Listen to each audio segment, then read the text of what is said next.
새해 첫 주일 예배입니다. 우리 옆에 있는 지체들과 인사하면서 말씀 나누겠습니다. 새해 복 많이 누리세요. 여러분 2022년 한 해의 삶에 하나님의 주신 복을 많이 누리시기를 축복합니다. 우리는 예수 믿는 우리들은 복을 찾아다니는 필요 없는 사람입니다. 하나님은 우리에게 이미 많은 복을 허락하셨는데 누가 그 복을 다 누리고 있느냐? 복은 다 주셨는데 세상을 바라보느라고 복을 누리지 못하는 경우가 많습니다. 그래서 제가 새해 인사를 복 많이 받으라고 하지 않고 복 많이 누리라고 한 것은 이미 주어진 복이 많습니다. 그것만 누려도 우리는 매일 놀라운 은혜와 사랑을 경험할 수 있습니다. 여러분들이 2022년에는 하나님의 복을 많이 누리시기를 축복합니다. 송구영신 예배 하면서 여러분에게 말씀드렸지만 새해 제 소망이 하나 있습니다. 바울이 그런 고백을 빌립보서에서 했더라고요. 내가 사는 게 그리스도다.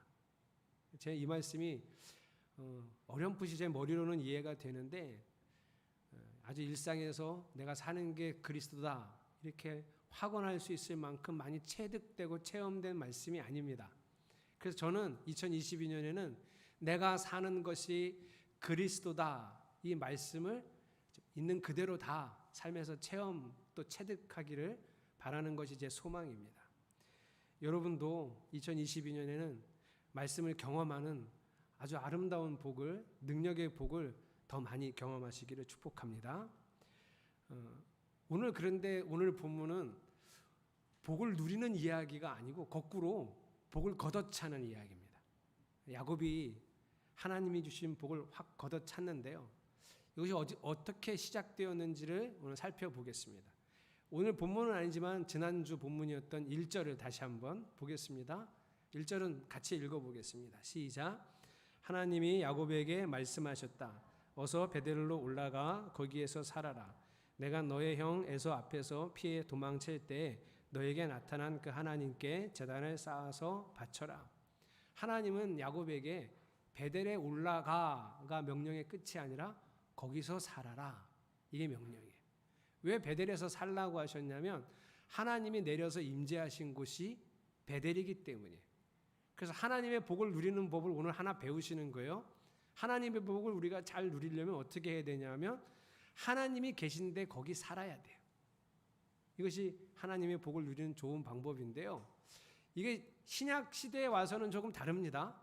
구약은 하나님이 오셨다가 가시고 오셨다가 가시니까 하나님이 계신 데를 찾아야 하지만 신약 시대를 살고 있는 우리 성령의 세대를 살고 있는 우리는 하나님이 여기 다 오셨어요.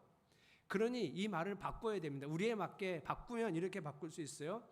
우리는 어떻게 베델에 사는 거냐면 하나님을 늘 의식하고 하나님을 생각하고 하나님을 바라보면서 사는 것이 베델에 사는 겁니다. 이게 복을 누리는 방법이에요. 제가 여러분에게 축복했잖아요. 복을 많이 누리시라고. 방법이 뭐라고요? 하나님을 늘 의식하고 하나님을 생각하고 하나님을 바라보는 것이 복을 누리는 방법입니다. 그런데 야곱은 이렇게 살지 않았어요. 아까 그랬죠? 거기 살으라고. 그럼 거기서 살았으면 좋은데 거기서 살면서 뭐 하면 좋을까요? 야곱은 그 척박한 땅에서 하나님을 만나는 거죠. 하나님을 어떤 사람이 만났습니다. 그러면 제일 먼저 바뀌는 것이 뭐냐면 자기 자신이에요. 그동안 많은 교회들이 이렇게 많은 주입을 해왔습니다. 예수를 잘 믿으면 기적이 일어나고 예수를 잘 믿으면 상황과 환경이 바뀌는 복을 경험하고 예수를 잘 믿으면 지혜로워지고 이런 얘기들에서 예수를 잘 믿어서 하나님으로부터 얻고 하나님으로부터 바뀌는 것들이 생긴다. 그런데 성경은 하나님을 만난 사람들이 제일 먼저 달라지는 건 외부의 환경이나 주변의 어떤 조건이 아니라 자기 자신이었어요. 그러면 야곱이 베델에서 살면서 하나님을 만나면 무슨 일이 벌어졌을까요? 야곱이 달라지는 거예요. 여러분, 야곱이 레아를 보는 표정을 제가 상상해 봤어요. 야곱은 라헬을 사랑하고 레아는 미워했습니다. 왜 미워했냐면 자기 상처 때문이에요. 자기가 그렇게 고생하면서 하란에서 살 때 7년을 하루같이 열심히 살 수 있었던 건 자기가 사랑했던 라헬과 결혼하겠다는 그 소망 때문이었어요. 그 7년을 그렇게 보내고 첫날 밤을 보냈는데 눈 떠보니 자기가 사랑하던 라헬이 아니라 레아였어요. 그때까지만 해도 레아를 미워하진 않았어요. 그냥 사랑하지 않을 뿐이었어요. 친근할 수 있었어요. 그런데 자기를 속였잖아요. 그렇게 버텨온 7년의 세월을 하루아침에 다 무너뜨린 사람이 레아예요. 속인 사람은 라반이기도 하지만 레아이기도 합니다. 그때부터 미워했어요. 마음이 너무 상해서 그 상처 때문에 옆에 있어도 끔찍했어요. 그래서 레아가 하는 행동 중에 자기가 싫어하는 모습만 있으면 눈살을 찌푸리고 잔소리를 하고 표정이 싹 변했어요. 저는 이 얼굴이, 야곱의 이 표정이 그려집니다. 그때 자식들은 어땠을까요? 특히 레아가 낳은 아들들이요. 자기 엄마만 보면 아빠가 표정이 싹 변하고 분노하고 성질을 내고 짜증을 내고 그런 아빠를 보고 자란 6명의 아들들이요. 따돌림 당하는 엄마를 보면서 마음에 아버지에 대한 불신과 분노가 계속 자리 잡아서 자랐을 겁니다. 그래서 하나님이 베델에서 살라고 한 거예요. 베델에서 살면 어떤 일이 벌어질까요? 야곱이 하나님 앞에서 자기를 보게 되죠. 레아를 대했던 태도들을 바꿀 수 있었겠죠. 야곱이 바뀌면 아내들이 바뀌었을 겁니다. 야곱과 아내들이 바뀌면서 아들들이 바뀌었을 거예요. 그렇게 경쟁하고 서로 싸우고 분쟁하고 이런 가정이 아니었을 겁니다. 그 베델에서 사는 동안 이런 것들이 잘 치유되어서 회복이 된 다음에 떠나면 되죠. 그런데 야곱은 하나님의 말씀을 무시하고 베델에서 제단 하나 쌓아 바친 뒤에 바로 그 길을 떠납니다. 그게 오늘 본문의 시작이에요. 16절. 그들이 베델을 떠나 에브랏에 아직 채 이르기 전에 라헬이 몸을 풀게 되었는데 고통이 너무 심하였다. 하나님 안에, 하나님 말씀 안에 거하지 않았던 거의 10년의 삶이 야곱에게 쌓여져 있었으니까 이따위 선택을 하는 거예요. 자, 여기 있는 남편들에게 묻습니다. 조금 있으면 출산하게 될, 올해 출산하게 될 이명광 성도랑 박춘철 집사님이 있잖아요. 아내가 지금 라헬은 나이를 한번 따져볼까요? 라헬이 처음 야곱을 만났을 때 라헬이 뭐하고 있었냐면 양떼를 치고 있었어요. 양떼를 칠 정도의 여자라면 10대 초반은 아닐 거예요. 그렇죠? 적어도 10대 중후반이 되었을 겁니다.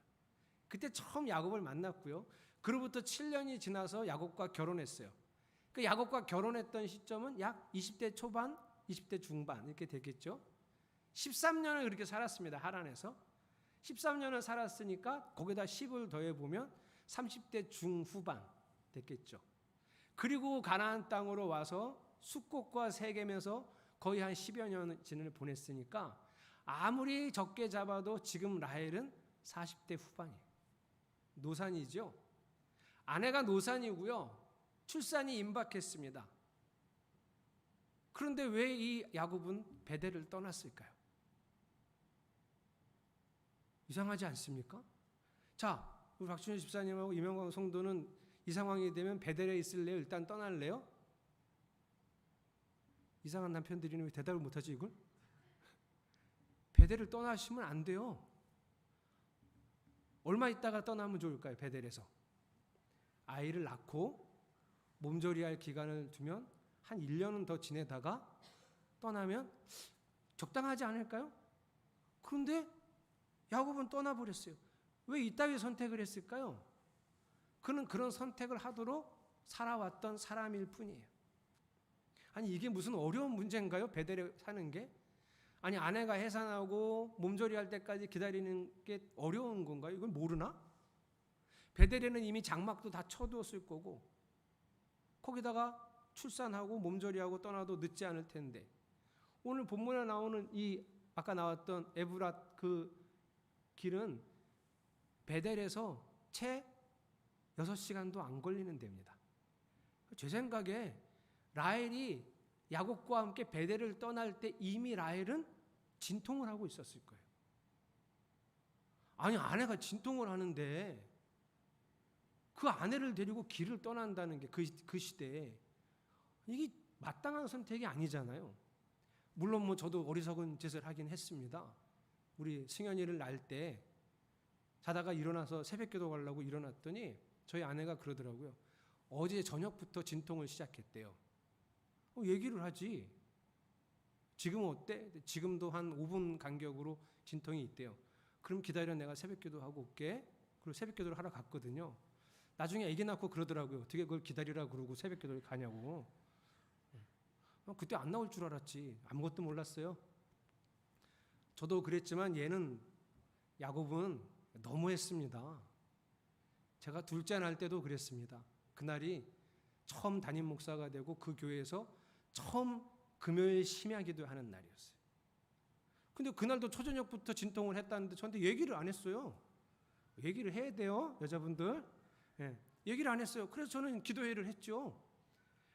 11시 넘어서 12시 가까이까지 기도회를 하고 있었는데 분명히 아내가 여기서 같이 기도회를 하고 있었는데 없어졌더라고요. 그래서 저는 입신했나 보다. 성령을 급히 받아서 쓰러졌나? 그리고 이렇게 복도를 봤더니 거기도 없더라고요. 아니, 사모님이 기도회 하는 대로 어딜 갔어?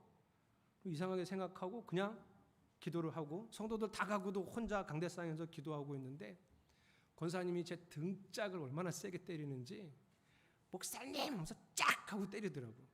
왜요? 그랬더니 사모님이 지금 1분 진통 간격인데 여기서 지금 뭐 하시냐고. 나는 몰랐다고. 비가 장대비가 억수같이 쏟아지는데 12시가 다 돼서 평상시에 40분 걸리는 그 산부인과를 30분 만에 주파해서 갔습니다. 의사가 이 수술 장갑을 끼면서 뭐 이딴 사람들이 다 있냐, 미리 전화를 하고 와야지, 이 밤에 왜 이거 지금 다 돼갖고 힘주지 마요. 힘주면 왜 너 장갑은 끼고 받아야지. 그래서 그 수술실인 그 분만대 들어가서 약 10분도 안 돼서 우리 가연이가 나왔죠. 제가 뭐 야곱에게 뭐라고 할 만한 처지는 아니지만 그래도 이 사람은 아주 잘못했어요. 베델에서 머물렀어야 됩니다. 근데 왜 이런 선택을 했을까요? 10년 이상을 하나님 없이 살다 보니 마땅히 하나님 뜻에 맞게 선택하는 법을 잃어버린 거예요. 가끔 우리 성도들이 저한테 목사님, 제가 지난 주일에 이런 일이 있어서 주일 예배를 못 드렸어요. 이렇게 얘기를 저한테 할 때가 있어요. 저는 그게 참 의아할 때가 많아요. 왜냐하면 저는 그런 일이면 절대로 예배를 범하지 않아요. 제가 목사라서 그런 게 아니라 제가 만약에 집사님이어도 제가 만약에 성도님이어도 그런 일로는 절대 주일을 범하지 않을 거예요. 근데 그 성도는 왜 저에게 그런 얘기를 했을까요? 그 성도의 생각과 그 성도의 입장에서는 그런 일로 주일을 범하는 건 당연한 거니까. 그러니까 당연한 거니까 목사님 제가 그래서 안 왔었어요 하고 알고 계시라고 저한테 얘기한 거잖아요. 그게 그 성도의 입장에서 이거 엄청 잘못한 건데, 이거 엄청 잘못된 건데, 그러면 저한테 얘기 안 했을 거예요. 그렇죠? 이래서 교회 안 왔다고. 그렇게 생각이 다른 게 의아한 거예요. 아니 어떻게 그런 일로 주일을 범하지? 내가 그렇게 가르친 적이 없는데 왜 그렇게 생각하고 하나님께 드리는 예배를 소홀히 여기고 하나님을 없인 여기는 거지? 이런 생각이 들어서 너무 의아한 거예요. 왜 그 성도는 그런 선택을 당연하게 했을까요? 하나님의 말씀 앞에서 예배에 관해서 그냥 그렇게 생각해 왔던 거예요. 그날 그냥 그런 선택을 갑자기 한 게 아니라 그렇게 살아왔던 거예요. 말씀이 어떻게 얘기하든 내가 예배를 판단하고 예배에 참석하는 것에 대해서 내가 판단해서 할 수 있다고, 그것도 사정에 따라서 변할 수 있다고 그렇게 살아왔던 거예요. 그게 당연하니까 저한테 목사님 저는 그래서 못 왔어요 라고 당연한 듯 얘기할 수 있는 거예요. 예전에 LG전자의 전신이었던 금성전자가 이런 CF 문구가 있었어요. 순간의 선택이 10년을 좌우합니다. 너무 오래된 얘기라 이상하죠? 옛날에 그런 CF가 있었어요. 여러분, 그 순간의 선택이 과연 순간의 선택일까? 저는 그렇게 생각하잖아요. 그 순간의 선택을 하게끔 한 삶이, 살아왔던 삶이 있다는 걸 아셔야 합니다. 야곱이 왜 그런 선택을 했을까? 아니 출산이 임박한 아내를 데리고 왜 길을 떠났을까? 그 위험한 길을. 그는 세상에 사는 게 좋았어요. 베델 같은 데 사는 거 너무너무 진절이 나게 싫었어요. 뭐 사람도 없죠. 편의시설도 없죠. 도시도 형성되지 않고 그냥 덩그러니 큰 들판 하나 산지였는데 내가 왜 여기서 살아야 돼? 하나님께 제단 쌓아 바쳤으니 이제 또 살만한 대로 찾아가는 그런 선택을 할 수밖에 없는 삶을 야곱이 살아왔다는 거예요. 그래서 여러분 그 선택으로 인해서 어떤 일이 벌어졌죠? 라헬이 죽었습니다. 너무 슬픈 일이 일어난 거예요. 라헬의 죽음에 대해서도 여러분 숨겨진 의미가 하나 있습니다. 이 얘기를 좀 잠깐 하고 다시 야곱에게로 넘어가겠습니다. 오늘 말씀에서는 뭐 라헬이 그냥 죽었는데 라헬의 삶에 대해서 하나님의 판단이 특별한 무엇이 있느냐 이렇게 볼 게 없어요. 그래도 숨어 있는 게 하나 있습니다. 19절, 20절입니다. 19절 제가 읽을 테니 여러분이 20절 읽으십시오. 라헬이 죽으니 사람들은 그를 에브랏 곧 베들레헴으로 가는 길 가에다가 묻었다.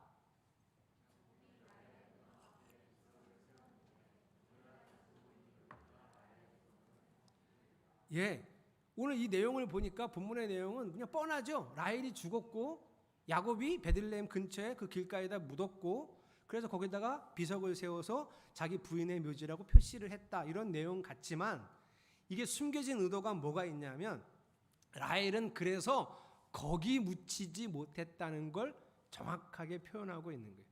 그럼 거기가 어디냐? 거기가 아브라함과 야곱의 할아버지 아브라함과 할머니 사라가 묻혔던 곳이 어딘지 아십니까? 헤브론의 막벨라 굴입니다. 그 헤브론의 막벨라 굴에 야곱의 아버지 이삭과 야곱의 어머니 리브가도 묻힙니다. 거기가 어디라고요? 헤브론의 막벨라 굴입니다. 훗날 야곱이 죽어서도 헤브론의 막벨라 굴에 묻힙니다. 그러면 야곱에게는 4명의 아내가 있잖아요. 이 4명의 아내 중에 누가 야곱과 같이 헤브론의 막벨라 굴에 안장이 되는가? 야곱이 그토록 사랑했던 라헬은 아니라는 거예요. 그 얘기를 오늘 본문 20절이 하고 있는 거예요. 굳이 비석을 세워서 오늘날도 그 묘비가 비석이 이게 라헬의 무덤이야.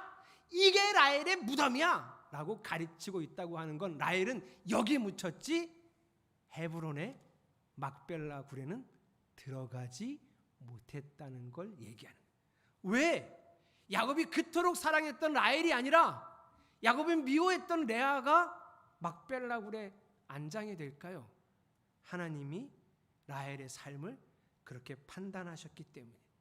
라헬은 어떤 사람이었냐면 하나님과 함께 살던 사람이 아니라 그냥 야곱과 살았고 야곱의 사랑을 받았던 사람, 그러나 하나님과는 거리가 멀었던 사람.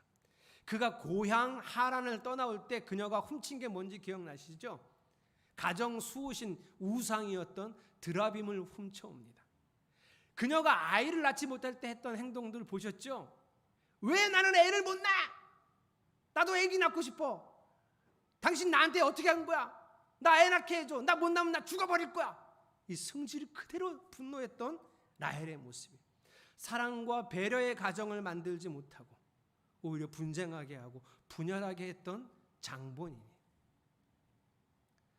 만약에 야곱이 베델에서 척박한 삶이지만 하나님을 만나면서 살았다면 야곱도 변하고 라헬도 변했을 거예요. 그러나 야곱은 그 모습을 그 아내에게 보여주지 못했습니다. 하나님이 라헬을 불쌍히 여겼었어요. 그래서 아들을 못 낳았던 그 여인에게 아들을 주셨습니다. 그 아들이 요셉이잖아요. 그 유명한 요셉입니다. 그 요셉을 낳을 때 라헬이 뭐라고 했는지 혹시 기억나세요? 이렇게 써요. 아이를 다 낳고 아들입니다. 그러자마자 하나 더 주세요. 하나 더 주세요. 그래서 이름을 요셉이라고 지은 거예요. 요셉의 이름의 뜻이 더하기입니다. 아들 하나 더 낳고 싶다는 거예요. 아니 지금 아들 낳으면서도 그 소리를 했어요. 욕심이 얼마나 많은지. 그 욕심을 따라 살다가 결국 그렇게 원했던 둘째 아들을 낳고 죽은 거예요. 아마 죽을 때 자신의 삶을 뒤돌아보게 된 것 같아요. 죽음을 목전에 두고 너무 속상했어요. 내가 왜 이렇게 살았을까? 그래서 느꼈나 봐요. 슬픔을 느꼈나 봐요. 그래서 아들 이름을 슬픔의 아들이라 그래서 베논이라고 원래는 줬어요. 근데 차마 아빠가 옆에서 아니 내 아들 이름을 슬픔의 아들이라고 지을 수는 없잖아요. 그래서 그걸 살짝 바꿔서 오른손의 아들이라는 이름으로 베냐민으로 바꿨어요. 죽을 때가 돼서야 잘못된 인생을 살았다는 걸 알았던 거예요.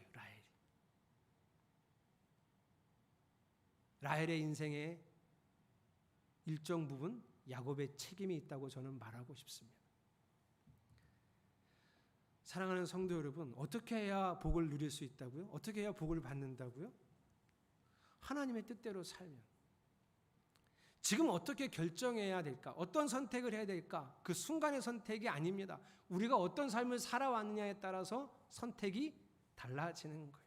그러니 지금껏 하나님을 따를 수 있는 순종의 선택을 할 만한 삶을 살아오지 않았다면 이제라도 2022년에 이제라도 내 삶이 계속 유지되면서 하나님을 만나는 삶이 유지되면서 어떤 순간의 선택이 딱 나에게 닥쳤을 때 하나님께 순종할 수 있는 선택을 할 수 있는 삶을 살아가시기를 주님의 이름으로 축복합니다.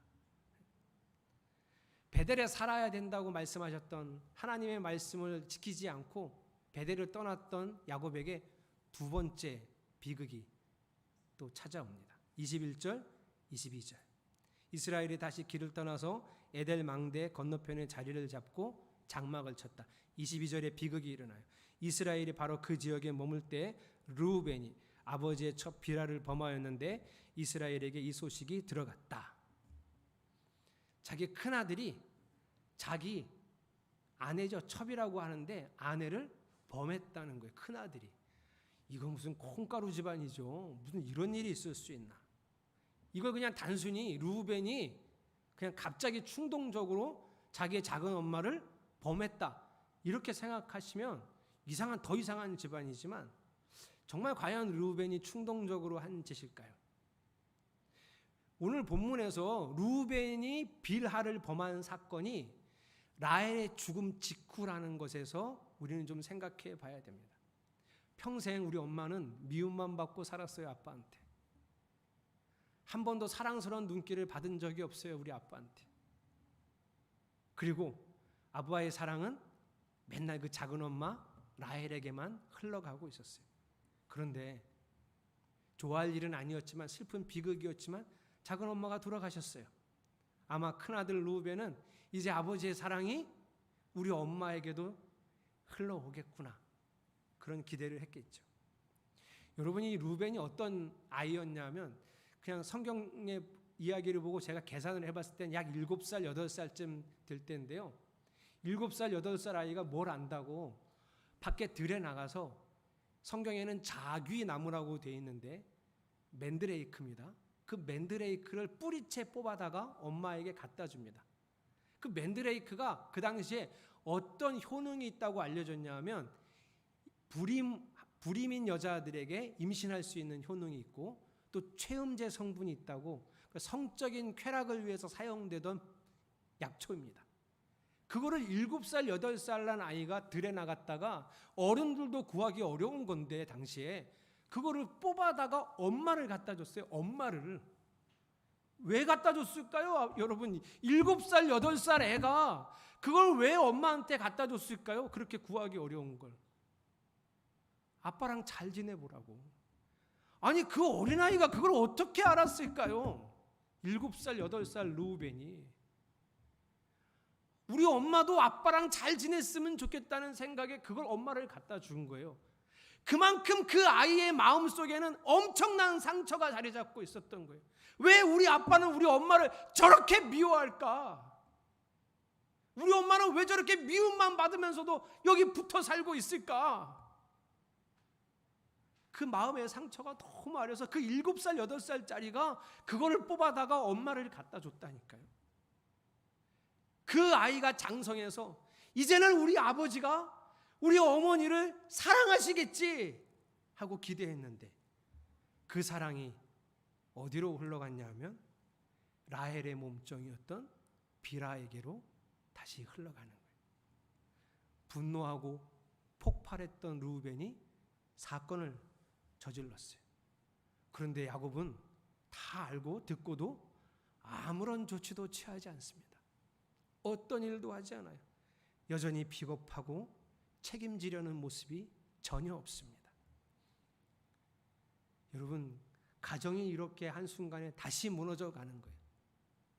저는 오늘 그게 이유가 어디 있다고 말씀드리는 거예요. 하나님은 베델에서 살라고 했는데 야곱은 베델을 급히 떠났다는 거예요.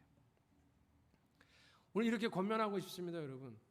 20대 여기 청년들 있으면 적어도 일주일에 1시간은 성경 앞에 자기를 세우는 시간을 꼭 가지셔야 됩니다. 20대.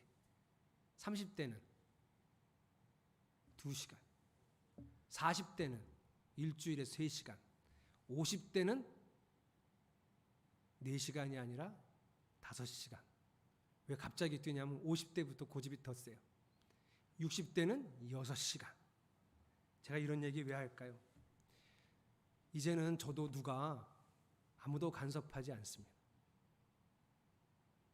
가끔 아버님이 전화하셔서 운전을 조심해서 해라고 하시는 게 거의 전부입니다. 그것도 요즘엔 승현이가 운전하면서 그 이야기도 저에겐 하지 않고 승현이 보고 천천히 조심해서 다니라고 하세요. 누구도 저에게 충고하지 않습니다. 괜히 우리 아내가 저에게 충고했다가 서로 얼굴만 붉힐까 봐 충고하지 않겠죠.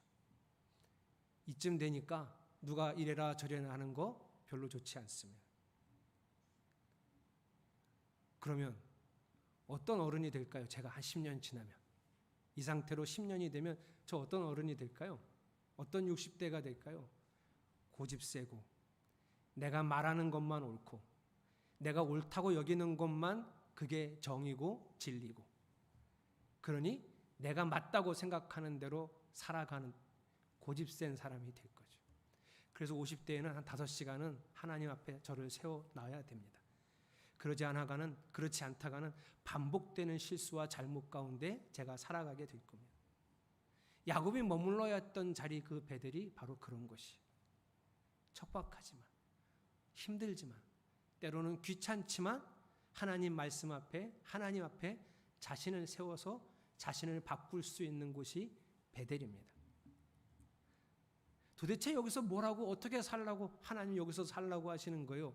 라고 말할 정도로 막막하고 답답한 땅이 베델입니다. 그런데 하나님이 거기서 살라고 하셨어요. 오늘 이 말씀을 들은 우리들은 이 말씀 속에서 찾아내야 됩니다. 우리는 베델에 살 게 아니라 우리는 어디서 살아야 하는가? 우리는 매주 하나님 말씀 앞에 나를 세워서 말씀이 이해가 안 되니까 말씀을 공부하고, 아, 이런 말씀이었구나 깨달았으면 그 말씀을 살아낼 능력은 아직 없으니까 동의한 거지, 깨달았던 거지, 아직 그 말씀을 살아낼 능력이 없으니까 그 말씀 살아내기 위해서 기도하고 실제로 살아내서 그 말씀을 경험하는 곳이 베델입니다. 요거예요. 근데 여러분, 이거 쉽나요? 아니, 교회를 아직 안 다니고 뭐 교회에서 성경 공부도 안 해보신 분들은, 아니 뭐 교회 다니는 사람들이 뭐 저것도 못해, 그럼 교회 다니면 당연히 성경도 배우고 기도도 하고 그러는 거지, 교회 다니는 사람들이 저것도 못해? 아마 교회 안 다니는 사람들은 우리 보고 그럴 거예요. 자기들이 여기 와서 해보라 그래. 이게 쉽나? 이게 쉬워요, 여러분? 목사도 어려워요. 여기가 베델이에요, 여러분. 척박하고 힘들고 귀찮고 굳이 이렇게 살아야 되나 할 만한 땅 베델, 우리의 베델입니다. 하나님 우리 보고 베델에서 살아라, 거기 머물러 살아라 라고 말씀하십니다. 2022년 우리 성도들이 베델에 살기를 축복합니다. 좀 불편해도, 때로는 너무 척박해 보이는 삶이고 귀찮아도 여러분 꼭 성경을 공부하고, 아, 이 말씀이 진리구나 하는 그 말씀 살아낼 능력을 달라고 기도하고, 그래서 막상 살아보니 어렵지만 도전하고 또 도전해서 살아내서 하나님의 말씀이 이런 것이구나, 하나님이 이런 분이구나 경험하고 살기를 원합니다. 제가 하도 떠들어서 이거, 그죠? 제가 하도 떠들어서 이거 이제 우리 교회 구호 같아, 구호. 이런 문구들이 구호가 되면 다 죽어버립니다. 여러분, 구호가 아니라 우리를 살리는 생명의 글이 되도록 살아내는 성도들이 되기를 축복합니다. 우리 하나님이 주신 복을 누릴 수 있는 방법을 오늘 하나 배운 거예요. 새해 복 많이 누리세요라고 인사했지만 그 방법 하나를 배운 거예요. 뭐죠? 때로는 척박하고 귀찮고 분주한데 뭐 이것까지 해야 되나 힘들지만 베델의 삶을 살아야 한다는 겁니다. 사랑하는 성도 여러분, 새해 이렇게 살아서 복 많이 누리시기를 축복합니다. 그런 복을 누리겠다는 결단으로 함께 찬양하겠습니다. 예배하는 이에게.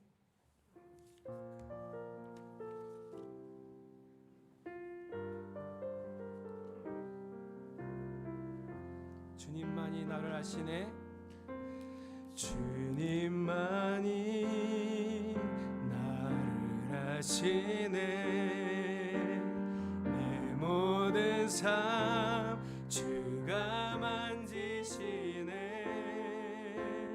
주님 앞에 예배하는 이에게 그 은혜를 부어주시리. 주님만이 온 땅에서만, 주님만이 온 땅에서만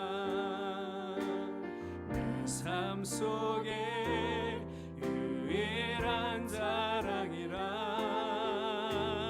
주님 앞에 기도하는 이에게 그 은혜를 부어주시리. 할렐루야.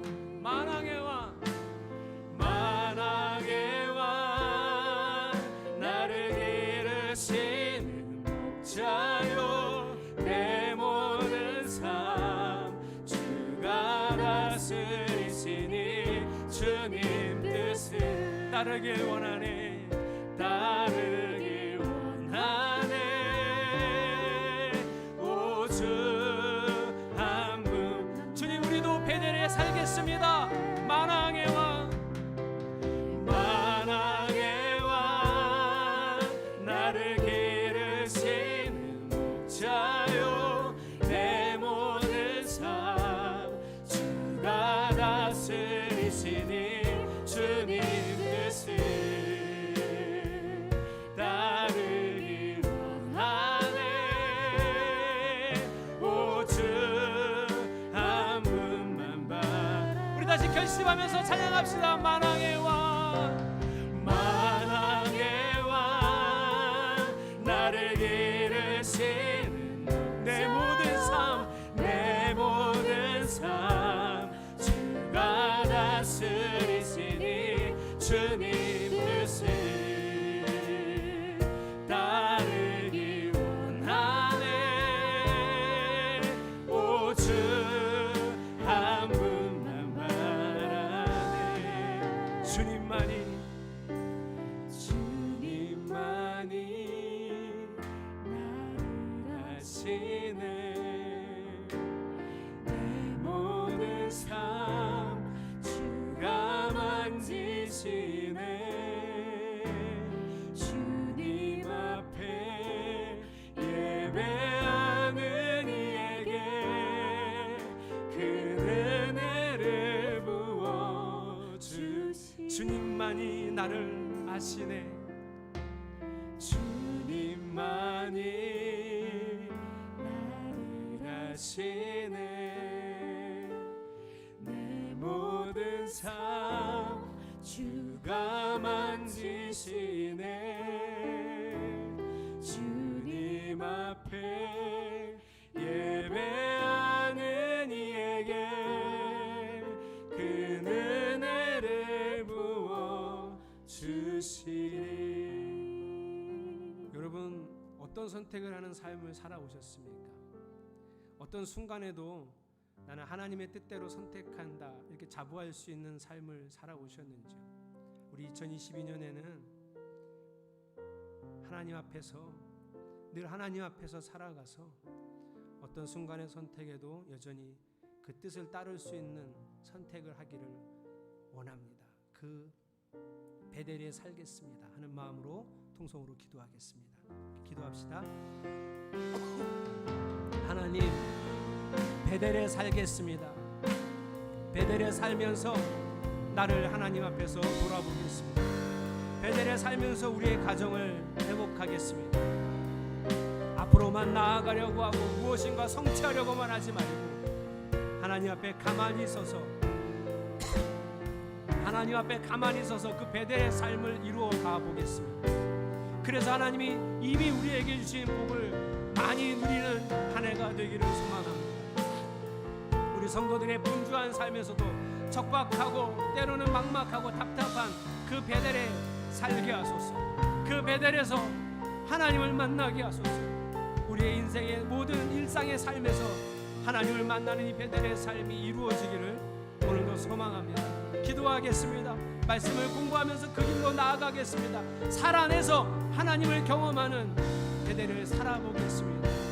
우리로 하여금 그 길에 살 수 있도록, 그 베델에 살 수 있도록 우리의 마음도 하나님 인쳐주시고 회복시켜 주시며 우리가 그렇게 살 수 있는 힘과 능력을 우리에게 주시옵소서. 소망합니다. 결심합니다. 결단합니다.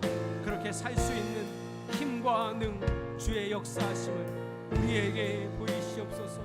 주를 드러내시옵소서. 감사합니다. 주님만이 나를 아시네.